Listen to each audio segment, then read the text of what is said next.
Okay, let me just get recording. Yeah, there, why not, dude? Okay, let's hit record there. Record here. Okay, 3, 2, 1. I can't clap. Fuck, I lost, man. Okay. Give me the taste.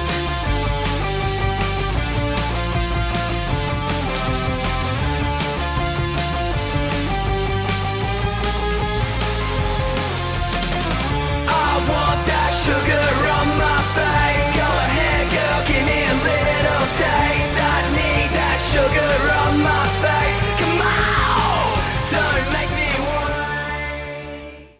What's up, guys? Thank you for coming back to Storytime. The episode that we have ready today, I am so excited to do. Been thinking about it, been planning it, been talking about it the entire week. I have Jamaal from PVCKER Up, a rock band out in Australia, out on the other side of the world. It's like, what time there right now? Like super late at night? 9:22 in the evening. Yeah, on a Friday. So 9:22 in the evening. I've just finished literally like an 8-hour day of work.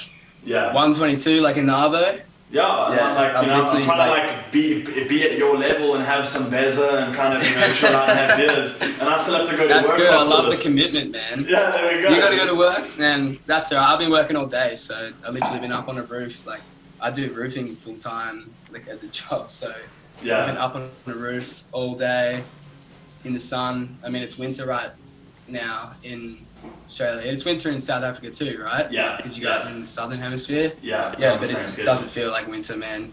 Like I've had my shirt off all day. Oh, like, really? It's so good. Yeah. Shit, dude. Yeah, just came back here and yeah. If man, I'm excited.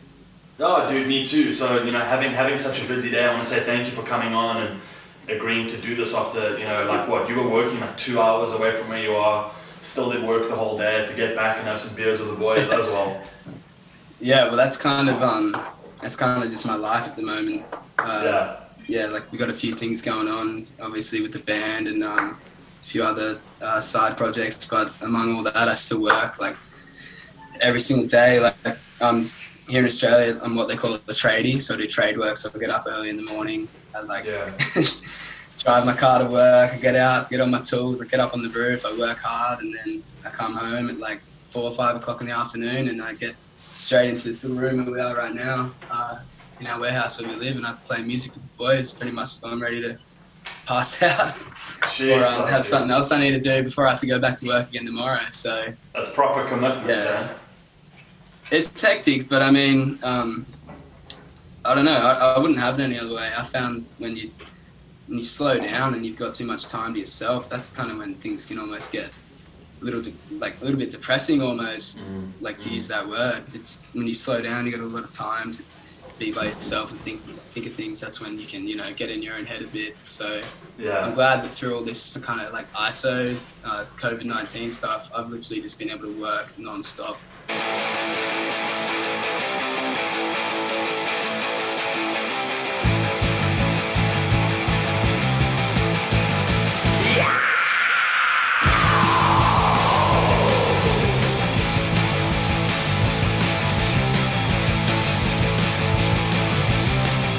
My name is Blessed Samuel. I'm here at 4th Street Studios with my boys from PVCKER Up, and we're just making some fucking history. Call up Connor. He says he's so poor. He says he's so poor. So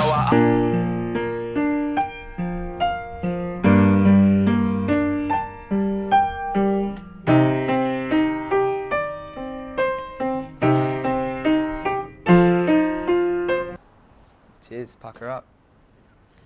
Like, it hasn't affected me at all. I haven't had a day off. Like, it's pretty crazy. It's good for my bank account, but I mean, all my friends are just chilling at home. Yeah, but all my friends are just chilling at home. Like the other day, I was getting up early for work, and then all the boys around there up early too, which is a rare sight. I'm like, what are you guys doing? They're like, oh, we're all about to go down for the surf. It's pumping down at Burley. I'm like, ah, fuck. You're like, yeah, fuck you gotta go to work. Yeah. But that's alright. Yeah. That's alright. It is what it is. But when you got a goal, when you got something you're working to, I don't think you mind late nights and early mornings. You know, I'm sure you've experienced that. Yeah, dude, like, I think there's a time and place in everyone's life, you know, for, you know, hands-on jobs, waiter. I went through a year being a waiter and a bartender and all that kind of stuff. Yeah. And, you know, dude, everyone goes through it. I have a feeling, and I'm sure everyone, once they listen to the music, which we'll play a little bit of, but once they, you know, listen to the music and kind of get the vibe for who you guys are, that they'll have a good understanding that I don't think being a roofer is going to be a very long thing for you. Well, that's the plan, man. It kind of makes it a bit easier getting up at like 6 a.m. every morning when, like I said, when you've got a goal and you've got something else you're working towards. Because I've had it before where you just get up and go to a job and you don't have anything on the side or any kind of ambition, whether it be in that line of work or not. And you just going and doing the same thing every day and staring at the same walls, and just it can get it's brain numbing. It just you know, it affects your whole personality. So I think continuing to be driven, and even if you come home from like a massive day of work and you're tired, you know, just like give it a crack. I found starting is always the hardest part. You know, you procrastinate things so much and you think, oh, I'm too tired, I had a big day, I'll do it tomorrow. Imagine if we see, I was just thinking, imagine we started winging. The second you start, you just get on a roll with things. So We're all like, finish, finish, finish. Yeah, it's hard sometimes, don't get me wrong. Is that mindset of starting out being difficult and then slowly as the ball starts rolling, things start getting more of a flow? I've been begging and waiting for a PVCKER UP album, or at least an EP. Yeah, it's well, we've definitely got enough like songs for an album and an EP. I think at the moment it's kind of like refining the song. So I think sometimes we write some stuff or we come up with something that we think, oh, that's really good, but it's maybe like something that will develop in the future. And right now, as a young band, I think there's a certain type of sound we're trying to nail. And so the first thing we're going to do, we've got 2 singles out at the moment, but the next step we're going to do will be to like release an EP, maybe like 6 to 7 tracks that we're going to make sure that all of that's mixed and, you know, mastered by friends of ours, and that's going to be a real like DIY project. That's just us with all our equipment, working with our friends and putting this all together. And then when it comes time to do the album, that's when we'll, you know, reach out to industry level people. But I think it's important right now to keep it within, you know, make these things possible. So we're going to utilize that for now and keep this first EP really homegrown. And even if it doesn't, you know, sound the greatest, sonically, it's still going to have that authenticity that I think. Yeah. So looking at, you guys have 2 singles out, Contagious and COWGIRL, which we'll play a little bit of.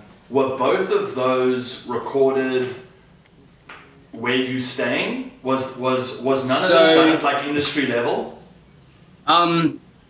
So basically what happened was we had our own demo of COWGIRL that we'd had, and like this is kind of the story of our first ever, how our first single came out. We had a demo of COWGIRL, and I do like modeling work and work with brands and stuff like that. And I was working with a brand, Naz Complexion, and we were doing a shoot. And just for background music while we were shooting, I put on this demo, and the producer there goes, "What's that?" And I'm like, "Oh, that's our band." And she's like, "We're gonna use." She's like, "We're gonna use this song for the video. We need to get this song recorded." And we're like, "Well, we don't have a proper recording. This is just a demo we've done ourselves." So she was like, "How much is it?" And we'd always wanted to record at this place called Rocking Horse Studios in Byron Bay. Sick. That's where artists like Sticky Fingers have done their album there. Yeah. Wolf Mother. So we were like, got in touch with them, and it's like $1,000 or whatever for a day. And we're like, yeah, we can record a song in a day. So we came back to the producer and said, hey, it's going to be $1,000 to go record this song. She goes, cool, I'll include it in the budget for the video. Sick. So that got paid for, and within a week we were in the studio recording COWGIRL, and it wasn't even, at the time, it wasn't even like the song that we'd sort of picked that was going to be like our first, you know, opening to the world, show the world who PVCKER UP is, but I can distinctly remember like coming up with that song in a jam, and it was like, it was a real turning point. It was when there was kind of like this, oh man, I think we found like kind of a bit of our style, a bit of our sound, particularly the way I sing. I think the way I sung before that song was a lot more rough and punky, so yeah, to get in and do that song was a bit of a upset for the band. Like it kind of threw everything in its head the way our plans were, but I mean, it worked out well because the song's doing pretty well on Spotify, and yeah, we recorded a music video for it. It's like a spaghetti western, just literally just because the song's called COWGIRL. So yeah, it was that was interesting. And then when it came time to do Contagious, we went back and worked with Nick Wilson at Rocking Horse Studios. Again, who's the guy who has done most of Sticky Fingers albums, and we went back and did Contagious with him just because we've had a couple of studio sessions, but just no one's been able to get it to like the raw stems to sound as good as he does. And then we work with a friend of ours called Blessed. He's an artist as well, from here in Australia, and the boys, like one of the guys in my band is a filmmaker, and he did the film clip, or a bunch of film clips actually, for Blessed. So when it came time to mix the track, we hit him up and he was on board. I'm pretty sure he believes in us like just as much, so dude. He was more than happy to help. Wait, I keep saying we're gonna do this. Let me get the speaker going. Yeah, sure. We have to play a little bit of COWGIRL.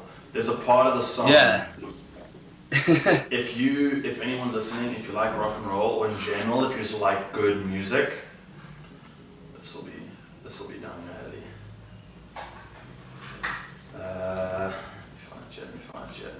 Dude, I have so much music on my phone. I keep having to like delete photos and videos just to like add music.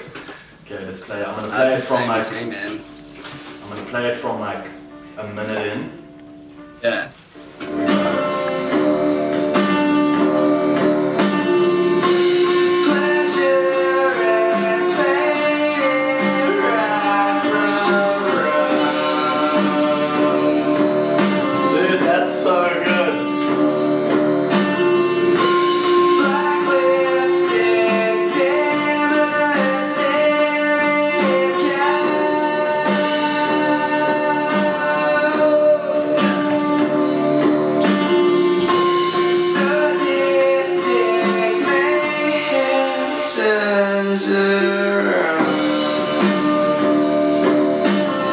That's my favourite part as well. Yeah. Everything cuts out except for the vocals. My favourite,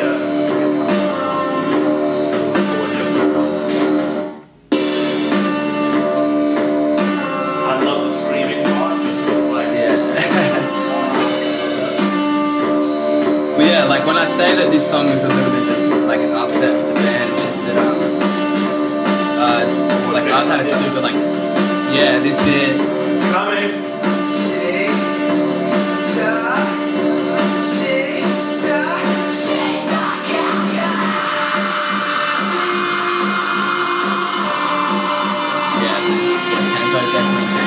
I like that song. It goes like this, just like the whole way. It's so well put together, dude.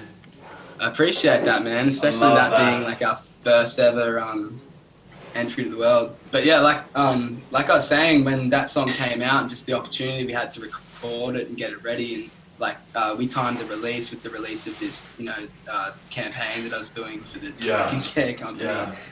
I know that's a bit of a funny story, but it's interesting you say that you like the screaming part, because a lot of our other songs are like a lot heavier than that. That was one of the more sort of toned down songs, which is interesting that that's the, our first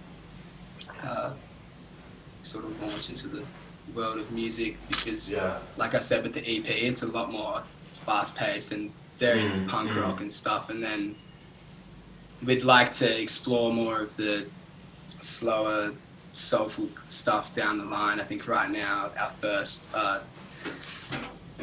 impression needs to be short, fast, loud, exciting, heavy rock, get people excited, and then we can kind of showcase our songwriting and our yeah. But it's even in COWGIRL, I know that Contagious is a little bit more like fast-paced, a little bit more heavier than COWGIRL, which we'll play now as well. But first, I just want to get a bit into, you're saying that you want to focus a little bit at a later stage on lyrical potential and the lyrical side of music. I think lyrically, like the line "sadistic mayhem turns on," one of the lines that you said is like at your favorite part, like just that line alone, and knowing that, like, I know you guys wrote this off of an actual experience that you guys had, kind of makes me look at the lyrics of the song and go, hang on, like, who is the COWGIRL? Like, what's going on throughout the song? So I'll clarify, because everyone thinks it's like sadistic mayhem turns her on, but it's like sadistic, comma, like that's a describing word, like she's sadistic, comma, mayhem turns her on. I dig that. I mean, I guess you could think about it either way, but I think those parts of the song had been written earlier, pretty much just about like a previous relationship that I'd had. Yeah. Literally about a girl that just was excited by the idea of chaos, and I thought I had to write something about that. But then, like, the word cowgirl literally just came from, we were at Splendor in the Grass one year, and which is a festival, after Splendor a big, like the biggest festival in Australia. We went to that, and then afterwards they have this like secret tunnel rave. It's like, it's not even in the festival. It's like 2 kilometers out of the festival, down a dirt track, in an abandoned like train tunnel, and it's literally there's like no lights. There's just DJs, and it's just like full like house music, and there's like hundreds and hundreds of people in there just raving out till the early hours. But I can just remember there were like these 2 girls dressed as cowgirls for some reason. Just because, they were just acting crazy. Like, we ended up talking and hanging out and stuff. They were really cool, and I just remember thinking, like, cowgirl is such a cool way to describe that kind of girl, you know? Like, she's wild, she's out there, she's like, she doesn't give a fuck, she's sadistic, you know? Mayhem turns her on. She gets excited by the idea of chaos and craziness, and I wanted to capture that energy, and I just thought that cowgirl was sort of the best word to use to encapsulate that idea.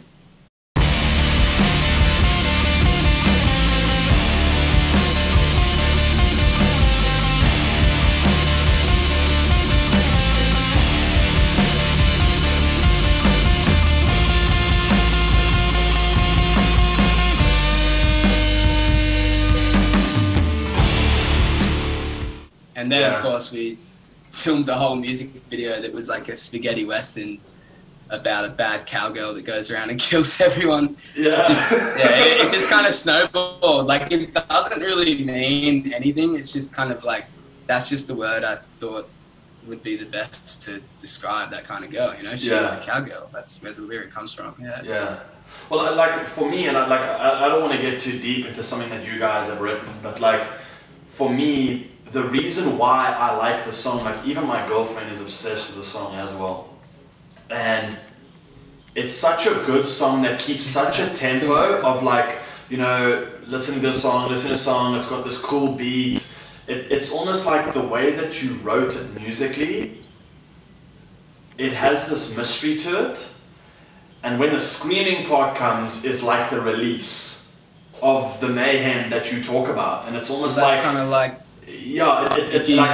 I picture this, like, you know, beautiful woman as like this cowgirl, you know, kind of everything's calm, everything's cool. You know, exactly. And then eventually it gets this point of just like the scream and like the let loose, and you see that side of her that you're like, oh shit, that's been there all along. It's a ride, man. Exactly. It's a ride, you know. It's an adventure, and you know, no one's gonna come out on top. But I mean, you still go for it. Have a go. Right? Exactly. isn't that what life's all about, you know? Exactly, dude. So I think, I know you say that like as a first tune, that wasn't what you guys were choosing, but I mean, and obviously I'm looking from the other side of the world, literally. Yeah. COWGIRL, because it's both calm and has that element of like, rah, you know, like letting go. Yeah. It makes it so easy for me to listen to, because I've always, you know, like I said to you, I've grown up on, you know, Metallica and Guns N' Roses, AC/DC, all that type of stuff. Yeah. So it has that element for me that like makes me think back of like childhood and like the music that I love. But it's also such an easy song to play to my girlfriend and to play at a barbecue and to like play in the car on like a road trip, because it, you know, everyone finds something in the song that they love. And I think now, especially listening to Contagious, which is a little bit more hectic, which we'll play as well, but it's a little bit more hectic, and it kind of, that brought up that badass hard rocker punk side of you guys, after giving people a taste of, look at our range. You know what I'm saying? Look at how, it's calm, but we're also going to lose our shit a bit in the song as well, and you kind of gave everyone the opportunity to enjoy something that you've made, and I think, dude, you know, I take my hat off to that kind of thing, you know, like, well done, dude. Genuinely, I think it's a really good single. Cheers, man. Yeah. I think that's what's cool about like the three guys in the band. So there's me, Nick, and Alan. Nick plays guitar, Nick does drums, I do bass and vocals, and I'm like, I have like a super heavy like background of music listening, and like I was like an emo kid in high school, and like really? I listen to all that stuff. Like I still listen to Slipknot like every day, and like so I've got a super heavy like kind of influence, and then Alan's very like more chilled and like indie and melodic, and then Nick's kind of the groundbreaker in the middle, who kind of like sets it all up. And I think when you bring all those elements together,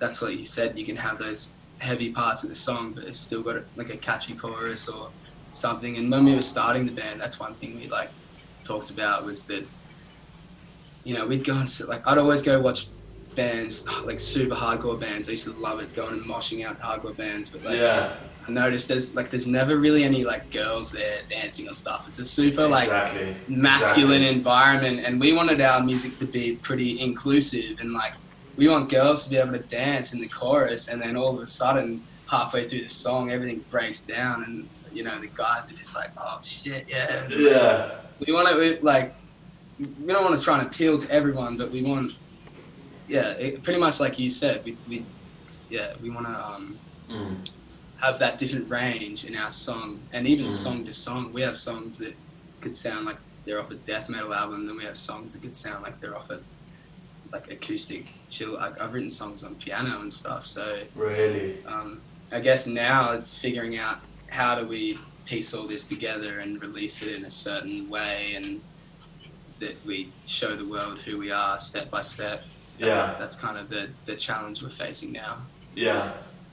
So looking into the band and having like 3 different influences throughout the band, I think I don't know much about like your 2 band members, which is a sin on my part. You know, I think we should, you know, do another one, bring them on, and you know, get their perspective on things as well, which was great to have. But and that's what you asked me earlier before we started recording.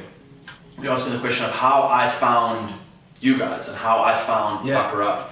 And I follow a lot of Aussie brands like Billy Bones, Method of Denim. Check both those brands out, both incredible brands out of Australia. And I'm obsessed with that like punk, do your own thing kind of, you know, live your life sort of vibe, you know, go on road trips and drink beers on a Monday, and you know, just kind of do your thing. And for some reason, guys like yourself are able to live that lifestyle and still achieve things and still get things done and still stay motivated and still, you know, make music and go to a job and chill with all the guys and at the same time. And it's this like roller coaster of a lifestyle. It's really intriguing.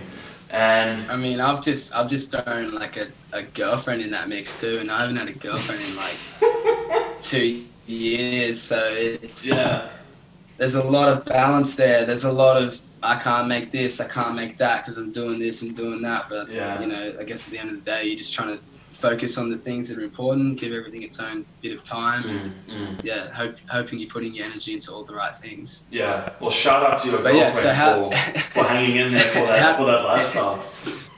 So how did you come on to Pucker Up, man? Yeah, so I followed all these Aussie brands and whatever, and I did Kissing Booth with Jacob Elordi, who's Australian. And he obviously knows a lot of Aussie music. And chatting to him and chatting to the owner of Method of Denim, Lloyd, who's an absolute legend, chatting to the two of them, you know, I've got roots in rock and roll, and you know, so does Lloyd, and you know, Jacob's a huge fan of Sticky Fingers. He's got that, you know, really like rock and roll but still laid back sort of vibe. Yeah. And chatting to them, I was like, hey, you guys have to put me in touch with like Aussie music, because there's something about Aussie culture that is so similar to South African culture. We're just on two different sides of the world, developing our own styles and our own thoughts and our own, you know, like ways of things. And they put me in touch with Sticky Fingers, June Rats, what's the other, Skeggs that you mentioned the other day, who's really dope. Yeah. There was another one, like Hilltop Hoods, which is a little bit more like hip hop, you know, like rap sort of vibe, which is really, you know, chilled as well.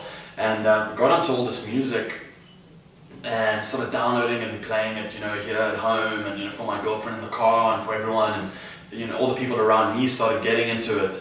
And then I saw you had done work with Billy Bones, and I can tell you the exact photo. It's a photo of you wearing a jacket that's the American flag.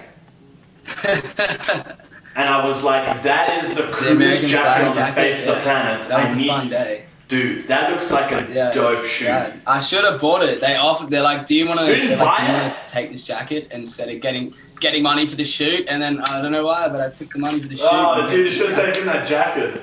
I know. Oh well, someone's got it now, and I'm sure they're rocking it to death. Yeah, I'm sure they are. I'm sure we can find them and just get it from them as well. But yeah, so I saw see this podcast and they'll hit you up. Yeah, there we go. Listen to it and just bring that jacket, you know, his way. I'll find another one. And I saw that photo and I was like, wait, who's this guy? And I'm obsessed with tattoos and tattoo art and all that kind of stuff. And you've obviously got, you know, a whole bunch of them. And I went and checked your profile and I saw that Pucker Up was in your bio. And I was like, wait a second, who's Pucker Up? And went into that and found COWGIRL. And you guys hadn't released Contagious at the time yet. And downloaded COWGIRL and played it for my girlfriend in the car. And, you know, she's very into like more laid back kind of vibe. She's got a really good taste in music when it comes to like house and club stuff. And, you know, she's good with hip hop and, you know, that kind of stuff as well. She's got a good taste in that. And I played it for her for the first time. And she didn't know that like screamy, hectic part was coming. And I was like, babe, you have to listen to this. And I played it for her and she's like going with it, she's enjoying it. It gets this screamy part and I'm fucking head banging, you know, while driving the car. And she's like, oh wow, okay, you know, like it picks up. And now it gets to the stage where we both listen to it, we both head banging to like, you know, the screamy part of the song. And I'm like, that's what successful music does, that's what good music does. Is that, you know, you took someone on two different sides of music and brought it together and got them jamming to the same stuff. And that's how I came across Pucker Up. And then you guys released Contagious. That's sick, man. Downloaded that too, obviously listened to that non-stop. And now I'm kind of like, hey guys, it's time for that EP. It's time it's time to drop that EP and give us something more to listen to.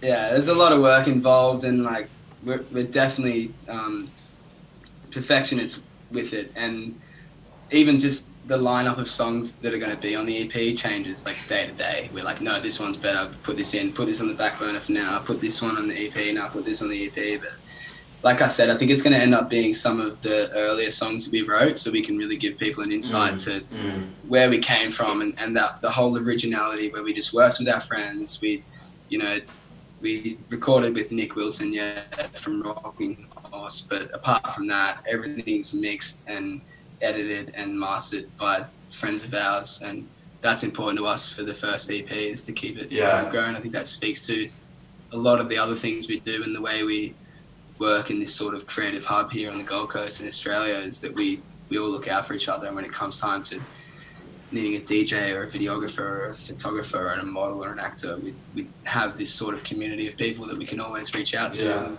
yeah, you got to look out for your friends. I have a lyric in one of our songs that says, "Fuck the trends, support your friends." That's dope, dude. Don't go buying like expensive clothes online from some person who's just going to profit from it. Like if your friend's starting a clothing brand or if your friend's trying to do something, like buy that product, get behind it, like help your friends out, and then who knows where you're all going to be in 5-10 years from now. I've seen it happen to people. I've seen people work their ass off and then literally just